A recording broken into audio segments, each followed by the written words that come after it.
Question academy. और आज आपका हिंदी का एग्जाम हो चुका है और मेरी इच्छा है कि जल्दी जल्दी आपको रिवीजन के लिए जो टॉपिक्स थोड़े बहुत बच गए हैं वो दे दूं और आप तसल्ली से अपने रिवीजन को कंप्लीट कर लें। तो अभी मैं फटाफट आपको प्रोबेबिलिटी 3 मार्क्स के क्वेश्चन आएंगे। मैंने आपको ब्लूप्रिंट में दे रखा है और आप चाहें तो मेरे प्लेलिस्ट में जाके ब्लूप्रिंट देख सकते हैं। और वो 3 मार्क्स के क्वेश्चन हैं जो आपको प्रोबेबिलिटी चैप्टर से आने वाले हैं। तो उनकी बात फटाफट करते हैं और बहुत ही आसान क्वेश्चन होता है, स्कोरिंग होता है। आप थोड़ा सा समझेंगे, बहुत कुछ लिख पाएंगे, है ना? तो स्टार्ट करते हैं फटाफट विदाउट वेस्टिंग योर टाइम और बात कर लेते हैं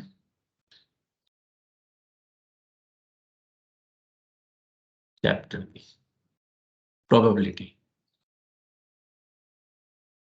और मैं आपको बताऊं कि प्रोबेबिलिटी का जो चैप्टर है वो है बहुत आसान। आपको कुछ एक बातों का ख्याल रखना है यहाँ पे। और कौन सी बातें हैं जिसका आपको ख्याल रखना है? तो एक तो कॉइन, जैसा कि आप देख पा रहे हैं, कॉइन यानी सिक्का उछालते हैं हम। और कॉइन को जब हम उछालते हैं या कॉइन में जब हम देखते हैं तो दो चीजें नजर आती हैं। क्या? एक तो हेड और दूसरा टेल। क्वेश्चन देखिए क्या कह रहा है कि एक कॉइन इज टॉस्ड वंस, एक बार टॉस किया गया है। देखिए, इसके पहले कुछ बातें फटाफट बता दूं आपको। इसमें एक सैंपल स्पेस की फॉर्मेशन होती है। सैंपल स्पेस का मतलब होता है कि क्या-क्या आउटकम्स हमारे पास आ सकते हैं, क्या-क्या रिजल्ट हमारे पास आ सकते हैं। वो सारे रिजल्ट जो है वो सैंपल स्पेस कहे जाते हैं। और उसके बाद हम एग्जैक्ट देखते हैं कि हमसे पूछा क्या गया है। जो पूछा गया है वो न्यूमरेटर की साइड में होता है। जो सैंपल स्पेस यानी टोटल होता है वो डिनोमिनेटर की साइड में होता है।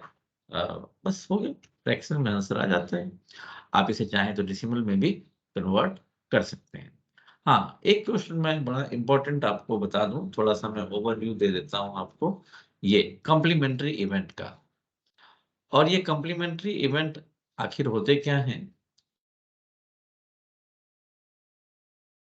एक क्वेश्चन है किसी काम के होने की प्रोबेबिलिटी और किसी काम के होने ना होने की प्रोबेबिलिटी।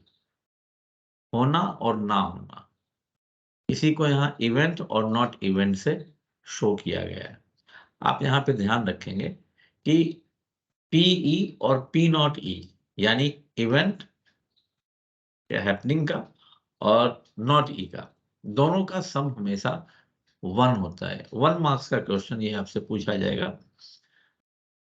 पूरी संभावना है। तो इसमें पूछा क्या गया आपसे कि अगर मान लीजिए कोई क्वेश्चन दिया हुआ है कि भई पीई की जो वैल्यू है यानी इवेंट होने की जो वैल्यू है वो 0.3 है। आप पी नॉट ई की वैल्यू बताएं। तो सिंपली मैंने क्या कहा कि दोनों का सम पीई और पी नॉट ई का 1 होता है। तो अगर पीई का 0.3 गिवन है तो पी नॉट ई का क्या हो जाएगा? 1 माइनस 0.3। 1 में से 0.3 माइनस कर देंगे, 0.7 हमारा आंसर हो जाएगा। तो ये 1 मार्क्स का एक इंपॉर्टेंट क्वेश्चन है जिस पे आप केयर करेंगे। और इसके अलावा अब आ ही जाते हैं अपने क्वेश्चन पे कि जैसे लिखा है coin is tossed once, what is the probability of getting a hit? Simple question है, आसान क्वेश्चन है ये। सिंपल आपको सिर्फ समझाने के लिए क्वेश्चन मैंने पुट अप किया है। 3 मार्क्स का क्वेश्चन ये है नहीं। तो अब जब हम टॉस करते हैं, एक ही बार टॉस करते हैं, तो या तो वो हेड आएगा या टेल आएगा। यानी सैंपल स्पेस मैंने बताया ना अभी कि जो पूरी संभावना है, जो कुछ हो सकता है, वो सैंपल स्पेस है। यानी कि एच और टी दो हमारे बन गए सैंपल स्पेस। अब हमसे बट इसने पूछा है सिर्फ हेड आने की प्रोबेबिलिटी, यानी कि हेड तो एक ही है। हेड आने की यानी आउटकम जो है, फेवरेबल आउटकम जिसको हम कहते हैं, तो वो एक ही है, सिर्फ एच है। तो 1/2 यानी कि यहाँ पे लिखा है ना, number of favourable outcomes upon total number of possible outcome, जिसको हम सैंपल स्पेस भी कहते हैं। तो 1/2 की वैल्यू आ गई। ऐसे ही हम देखते हैं, ये भी सिंपल क्वेश्चन ही है। A die is thrown once. Die देखें ना, जो लूडो वगैरह में हम खेलते हैं, तो वहां पे क्या लिखा रहता है, 1 से लेकर के कहां तक वैल्यू होती है, 6 तक वैल्यू होती है। 1 से लेके 6 तक वैल्यू होती है। तो जो टोटल सैंपल स्पेस बनेगा, यानी जो टोटल पॉसिबल आउटकम्स जो आएंगे, वो 1 2 3 4 5 6 यानी 6 आएंगे, 6 आएंगे। लेकिन आपसे पूछा है कि what is the probability of getting a prime number. तो 1 से लेके 6 तक में प्राइम नंबर कौन कौन होते हैं, 2 है, 3 है, 5 है, 3 प्राइम नंबर है। यानी कि आपका फेवरेबल आउटकम तो 3 है और पॉसिबल आउटकम 6 है। तो 3/6 यानी 1/2 वैल्यू आ गई। ऐसे ही आगे और बढ़ते हैं हम, और अब आपको धीरे धीरे मैं 3 मार्क्स के क्वेश्चन पे लेके आता हूँ। यहाँ देखिए, a die is thrown once, find the probability of, उसी से रिलेटेड है। तो अगर डाई को एक बार थ्रो आउट किया गया है, तो सैंपल स्पेस टोटल तो 6 ही बनेंगे। लेकिन अब इसमें क्वेश्चन आपसे पूछा है कि an even prime number, prime number में भी इवन, प्राइम नंबर में भी इवन प्राइम नंबर। तो प्राइम नंबर कौन कौन थे, 2 था, 3 था, 5 था। तो इवन प्राइम नंबर तो एक ही है, 2, यानी कि 1/6। ऐसे ही पूछा है मल्टीपल ऑफ 3, 1 से लेके 6 तक में 6 के, सॉरी 3 के मल्टीपल कौन कौन है। तो 3 के मल्टीपल 3 है और 6 है, 2 है, यानी कि 2/6 हो गए। 2/6 यानी 1/3 वैल्यू हो गई। जब 2 कॉइन टॉस किए जाते हैं इकट्ठा, इसे भी समझ लें। मैं हमेशा कहता हूं कि मैं जब पढ़ाता हूं तो सिर्फ उनको टारगेट नहीं करता हूं जो ऑलरेडी समझ रहे हैं, जिनको क्वेश्चन की आवश्यकता है।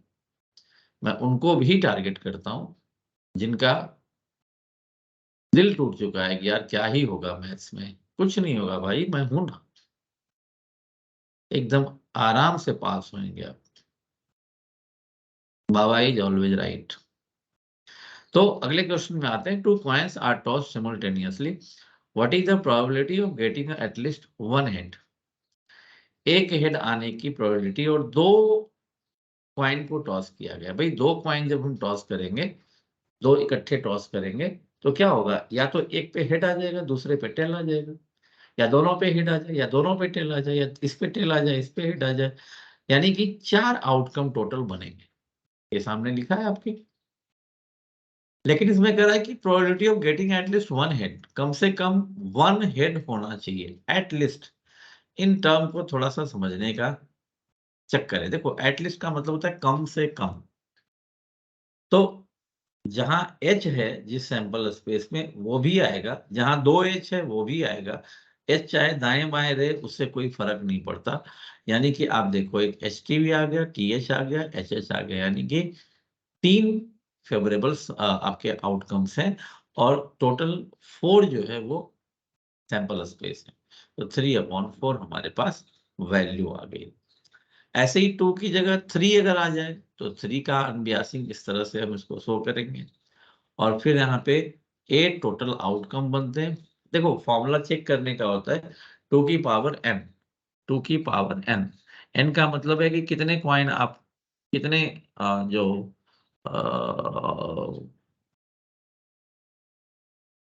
कॉइन्स हैं या नंबर्स हैं, कितने यूज कर रहे हैं आप। तो 3 कॉइन्स 2 की पावर 3 यानी 8 हो गया, यानी टोटल सैंपल स्पेस 8 बनेगा। तो यहां से चेक करके आप टोटल सैंपल स्पेस बनाते हैं। अब इसमें कह रहा है कि फाइंड प्रोबेबिलिटी एग्जैक्टली 2 हेड, 2 ही हेड होना चाहिए। तो अब इसमें ढूंढ लो ना, 2 हेड एग्जैक्टली कहाँ कहाँ है। एक तो इसमें है, एक इसमें भी है, एक दाएं बाएं, इसमें भी है, 3 हो गए, और कहीं नहीं है। तो 3/8 हो गया, दैट्स ऑल। तो ऐसे करके हम कॉइन वाले क्वेश्चन करते हैं।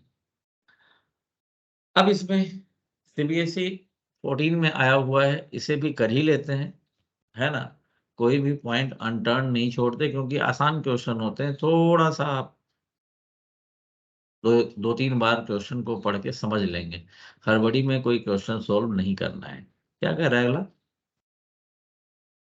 कार्ड्स नंबर 11 to 60, 11 से 60 तक कार्ड में नंबर डाला हुआ है, अलग अलग कार्ड में।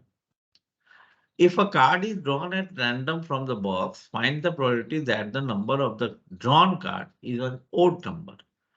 अब ओड नंबर की प्रोबेबिलिटी बतानी है। सबसे पहली बात तो 11 से 60 अगर आप देखेंगे तो टोटल जो फेवरेबल सॉरी सैंपल स्पेस है, पॉसिबल आउटकम है, वो टोटल 50 है, 50 है। अब इसमें से आपसे पूछा है फर्स्ट क्वेश्चन में सिर्फ ओड नंबर। तो ओड नंबर जो है फेवरेबल आउटकम अगर आप देखेंगे तो 11 से लेकर के और 59 तक, 11 से लेके 11 से ही शुरू होता है ना, 11, 13, 15 और यहाँ से लेके लास्ट हो रहा है 59। तो फिर आपको याद है अभी एपी में एक क्वेश्चन किया था आपने, याद करो। ए एन दिया हुआ है, 59 यहाँ पे क्या है, ए एन है। अपनी कॉपी में नोट करके सारा सोल्व करेंगे। 11 जो है वो ए है, और जो कॉमन डिफरेंस है 2 है। 11 से 13 के बीच में कॉमन डिफरेंस 2 है। तो यहां से हम क्या निकालेंगे, ए एन तो दिया हुआ है, ए एन गिवन है, यानी कि यहां से पुट करके हम एन की वैल्यू निकालेंगे। जब एन की वैल्यू निकाल लेंगे तो वही हमारा आंसर आ जाएगा। एन की वैल्यू आ गई ना, तो फेवरेबल आउटकम 25 होगी। तो टोटल जो getting an odd number probability जो है 25/50 होगी। तो बेटा इस तरह से इसको, वैसे ही अगला क्वेश्चन मेरे ख्याल से परफेक्ट स्क्वायर नंबर का है। परफेक्ट स्क्वायर क्या होते हैं? परफेक्ट स्क्वायर होते हैं कि जिसका कुछ स्क्वायर बन सके, वो भी परफेक्टली। जैसे 16 का परफेक्ट स्क्वायर 4 होता है, 25 का 5 होता है, 6 का 36 होता है। तो ऐसे ऐसे वाले नंबर 4 मिलेंगे आपको, तो 4/50 हो जाएगा। टोटल तो 50 है ही अपने पास कांस्टेंट। तो एक ये। अब यहां से आगे थोड़ा और बढ़ते हैं, और ये भी बहुत इंपॉर्टेंट क्वेश्चन है। क्या कह रहा है कि ये box contains 100 red ball, 250 blue ball. If a ball is drawn at random from the box, then find probability that it will be a blue ball. भाई ब्लू बॉल टोटल 50 है, यानी कि जो फेवरेबल आउटकम है, जो आपसे मांगा है जवाब जिसका, वो सिर्फ 50 है। और बॉक्स में से रैंडमली निकालना है। तो जब रैंडमली निकालेंगे तो सारे बॉल, क्या पता कौन सा बॉल हाथ में आ जाए। यानी कि टोटल जो सैंपल स्पेस है या टोटल जो आउटकम है वो 350 है। तो 50 अपॉन में 350 आंसर हो जाएगा। ऐसे ही विच आर नॉट येलो, तो येलो को छोड़ के और बाकी जो है उसको आप प्लस कर दो, और टोटल तो सैंपल स्पेस आपके पास है ही 350 का, पुट कर दो इसको।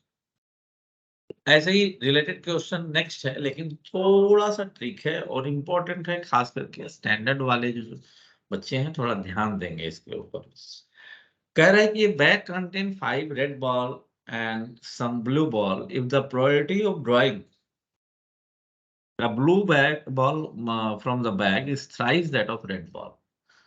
3 गुना है। Find the number of blue balls in the bag. तो बैग में ब्लू बॉल्स कितने रखे हुए हैं? देखो 5, अब ये एक सम कह रहा है, 5 तो रेड बॉल है, लेकिन ब्लू बॉल की कितनी संख्या है ये हमें नहीं मालूम है। तो मान लिया हमने कि ये x है, देखा नीचे लिखा हुआ है। अब इसके बाद कंडीशन क्या बन जाएगा, जो प्रोबेबिलिटी ब्लू बॉल के ड्रॉ करने की है वो x/5 + x बन गया, और जो प्रोबेबिलिटी दूसरी साइड में है, यानी कि 5 की प्रोबेबिलिटी जो निकालनी है 5 रेड बॉल की, वो 5/x + 5 हो गया। अब इन दोनों को जब हम क्रॉस मल्टीप्लाई करेंगे तो हमारे पास वैल्यू आ जाएगी 15 की। तो आपने देखा एक ये भी बड़ा आसान सा क्वेश्चन आपके पास है। अब यहां से आगे चलते हैं और बात करते हैं किसकी, नेक्स्ट भी बॉल वाला ही है, थोड़ा इसको देखें, ये भी थोड़ा इंपॉर्टेंट है, इस क्वेश्चन को भी देख लेते हैं। और मैं बार बार कह रहा हूं कि ये सारे क्वेश्चन आपको कहाँ करने हैं, अपनी कॉपी में।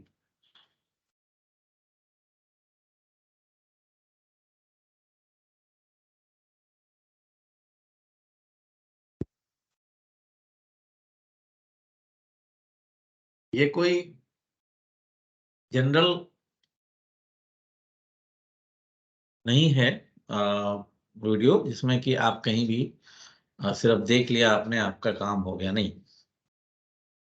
इसको कॉपी में करके देखेंगे। अगला क्वेश्चन है कि a bag contain white, black and red ball only. 3 तरह के बॉल हैं। A ball is drawn at random from the bag if the probability of getting a white ball is 3/10। देखिए, अब प्रोबेबिलिटी गिवन है, 3/10 given है किसकी? White ball की। Black ball की 2/5 है। Then find the probability of getting a red ball. अभी अभी क्या बोला था मैंने? चाहे 2 रहे, 3 रहे, 10 रहे, सबकी प्रोबेबिलिटी ऐड होकर के 1 होती है। बताया था ना, पीई पी नॉट ई 1 होती है। किसी की प्रोबेबिलिटी आप फाइंड करें, नॉट और ई 1 होती है। अब आप कहेंगे नॉट तो है नहीं, तो भाई यहाँ 3 ही चीजों, ओनली लिखा है ना, 3 ही चीजों की बात हो रही है, व्हाइट, ब्लैक और रेड की। अब तीनों की प्रोबेबिलिटी जब ऐड होगी तो हमेशा 1 आएंगे। अगर ये 4 होते ऑब्जेक्ट, तो चारों की ऐड होती तब भी 1 आती। जिसमें कि 3 में से 2 दिया हुआ है आपके पास, 2 की प्रोबेबिलिटी गिवन है, तो दोनों की प्रोबेबिलिटी को ऐड करके 1 में माइनस कर दो, तीसरे की प्रोबेबिलिटी आ जाएगी। सिंपल। यानी कि 3/10 और 2/5 दोनों को ऐड कर दिया, और जो भी आया उसको 1 में माइनस कर दिया, वो बाकी बेचारे बचे हुए वाले की आ जाएगी। सिंपल। अब इसी में क्वेश्चन इसने कह दिया कि if the bag contain 20 black ball. अब कह रहा है कि भाई इसमें 20 ब्लैक बॉल होते, 20 तो हो जाने दो, हमने क्या लेना देना है। अगर 20 ब्लैक बॉल होते तो 20 × 2/5, या आप यूं भी कर सकते हो, देखो 20 ऐड हो गया ना, रेड बॉल में 20 ऐड हो गया, तो x/x + 20 हो गया। अब यहां से सोल्व कर लेंगे, x की वैल्यू आ जाएगी। एक ये क्वेश्चन आप अच्छे से कर लेना। अब बात आ जाती है कहाँ पे? डाइस पे। अब डाइस में अभी बताया था 1 से लेके 6 तक होते हैं, लेकिन अगर 2 डाइस की बात हो जाए तो आप अपने स्क्रीन पे देख रहे हैं 1 1 1 2 1 3 1 4, यानी कि डाइस 2 जब फेंकोगे आप, तो हो सकता है कि एक पर एक ही आए, लेकिन दूसरे पे एक भी आ सकता है, 2 भी आ सकता है, 3 4 5 6 आ सकते हैं। हो सकता है कि पहले पे 2 आ जाए, फिर बाद वाले पे 1 से लेके और जो भी है वो सारे आएंगे। तो इस तरह से आपको एक टेबल 6x6 यानी 36 नंबर का बना लेना है।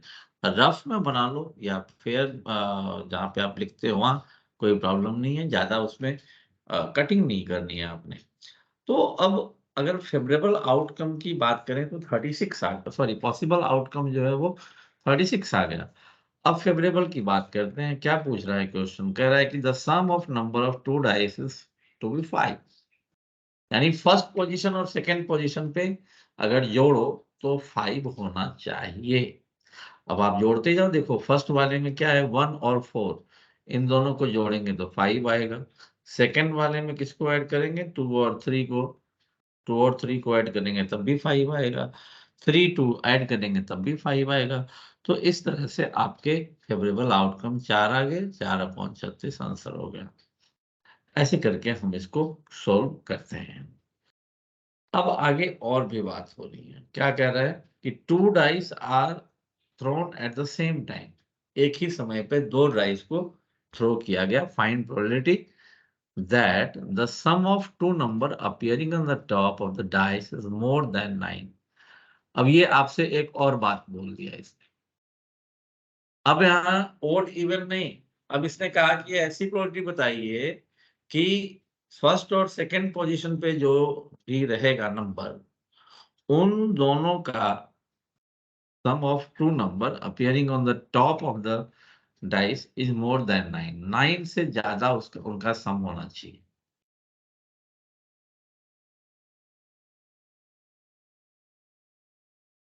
अब देखो फेवरेबल आउटकम क्या बन गया, 4 6 5 5 5 6 अलग अलग बन गया ना। अब जब आप 2 डाइस को थ्रो कर रहे हो तो ये तो अभी अभी बताया था ना, कहाँ गया, ये 36 बनेंगे टोटल। अब इस 36 में ये कह रहा है कि सम 9 या 9 से ज्यादा, 9 भी नहीं, 9 से ज्यादा होना चाहिए। अब इसमें आप देख लो, 9 से ज्यादा होने वाला 6 और 6 12 हो गए, 6 और 5 11 हो गए, 6 और 4 10 हो गए। ये नहीं लेंगे क्योंकि ये एग्जैक्टली इक्वल है। तो 9 से मिलता जुलता, 9 से लार्जर जहां जहां भी आपको मिले वो आप चुन लो और उनकी प्रोबेबिलिटी काउंट करके निकाल दो। ये तो बात हो गई इस क्वेश्चन की। अब आ जाते हैं कहाँ, गेम में। A game consists of tossing a 1 rupee coin 3 times and nothing its outcome each time. Hanif wins if all the tosses give the same result, 3 heads or 3 tails, and losses otherwise. Calculate the probability of Hanif will lose game. देखिए, अब इसमें sample space दिया हुआ है। अब ई जो है 3 head और 3 टेल होना चाहिए, और नंबर ऑफ फेवरेबल आउटकम तो 2 ही बन गए, 3 में 2 बन गए, तो 2 अपॉन में टोटल होते हैं 8, तो 2/8 तो ऐसे करके हम इसको सोल्व करते हैं। अब देखिए, कार्ड आ गई बात की, कार्ड क्या है। देखो कार्ड बड़े ध्यान से आपने करना है, समझना है, पढ़ना है। कार्ड की बात थोड़ी सी आपको चाहिए कि कितने इसमें फेस कार्ड होते हैं, कितने कितने नंबर्ड कार्ड होते हैं, ये सारी चीजें आपको जानकारी होनी चाहिए। वैसे तो 90% 80% बच्चों को इसकी जानकारी होती है। अब कह रहा है किंग, तो भाई किंग तो 4 होते हैं, 4 अलग अलग में 4 होते हैं किंग। तो 4 तो हमारा फेवरेबल हो गया और 52 हमारा टोटल हो गया, तो 4/52 यानी 1/3। ऐसे ही कर रहा है 2 रेड 8s इन ऑल।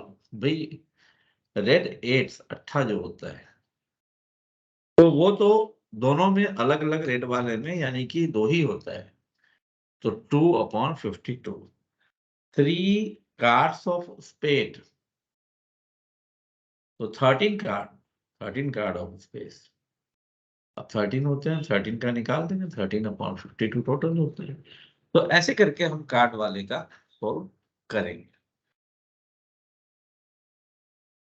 अब इसमें भी कह रहा है कि a card is drawn at random from a well shuffled deck of 52 playing cards. Find the probability that the card drawn is a card of spades or an ace. और दूसरा कह रहा है ब्लैक किंग और neither a jack nor a king, either a king or a queen. चारों बातें पूछिए इसमें। सबसे फर्स्ट देखो, अगर हम फेवरेबल आउटकम को देखें फर्स्ट क्वेश्चन में जहां लिखा है कार्ड ऑफ स्पेड्स और एन आर्स, तो टोटल नंबर ऑफ आउटकम तो 52 गिवन है ही, और 13 स्पेड्स हैं जिसके अंदर एस और एंड 3 मोर एसेस। अब इसमें कह रखा है इसने कि जब सफल किया गया ना, तो टोटल जो फेवरेबल एसेस हैं वो 16 हो गए, 13 तो उसके, 3 इधर, 16 हो गए। तो 16/52 यानी 4/3 वैल्यू। अब इस तरह से आपको कार्ड का मैंने बताया, आपको कॉइन का मैंने बताया, और अब ये भी देख लेते हैं कि फिर वही बात है यहाँ पे जो आप देख रहे हैं कि all the black face card are remove from a pack. अगर हटा ही दिए जितने भी फेस ब्लैक फेस कार्ड हैं तो 46 बचा, ये बचा क्या। और फिर कह रहा है remaining cards are well shuffled and then a card is drawn at random. उसके बाद रैंडमली ड्रॉ किया गया। कह रहा है find the probability of getting a face card, face card की प्रोबेबिलिटी कितनी है, तो निकाल देंगे। तो इस जो 6 फेस कार्ड जो रिमेनिंग रह गए हैं यहाँ पे, तो 6/46। तो कहने का मतलब आपके पास कहीं से ये क्वेश्चन नहीं करना है। आपके पास कहीं से कोई एक्स्ट्रा क्वेश्चन नहीं आएगा। 3 मार्क्स के मैंने आपको कहे हैं, 3 मार्क्स के इसी टाइप के क्वेश्चन, एक कार्ड वाले क्वेश्चन अच्छे से कर लेने हैं, कॉइन वाले कर लेने हैं। तो इन क्वेश्चन से 3 मार्क्स और 1-2 नंबर जो है वो आपके ऑब्जेक्टिव से होते हैं। तो 5 मार्क्स बहुत अच्छे से आप कवर कर सकते हैं। तो अब आपको अगर कोई समस्या हो इस टॉपिक से लेकर के, प्रायोरिटी से लेकर के, तो आप कमेंट बॉक्स में ज़रूर बताएँ। आपको मैं प्रायोरिटी के ऊपर असाइनमेंट जो है वो ज़रूर भेज दूँगा और अच्छे से उसको प्रैक्टिस करें। आज मैंने अभी थोड़ा-सा दिया है, वो इसलिए क्योंकि अभी आपका धीरे-धीरे आप फ्लो में अब आएँगे, 3-4 दिनों तो आपको बहुत ज़्यादा मेहनत करनी है, मैथ्स का एग्ज़ाम है। बहुत, बहुत, बहुत मेहनत करना ही होगा, है ना? तो तब तक के लिए मैं आपसे अब इजाज़त चाहता हूँ और फिर शाम को हो सकता है कि मैं आपको आपके लिए एक फिर अच्छा-सा चैप्टर लेके आऊँगा, अच्छे से टॉपिक लेके आऊँगा और अभी तो बहुत पिक्चर बाकी है, ठीक है? तो मिलते हैं आपसे फिर हम शाम को। अभी तक के लिए इतना ही, इजाज़त दें। गुड बाय, जय हिंद।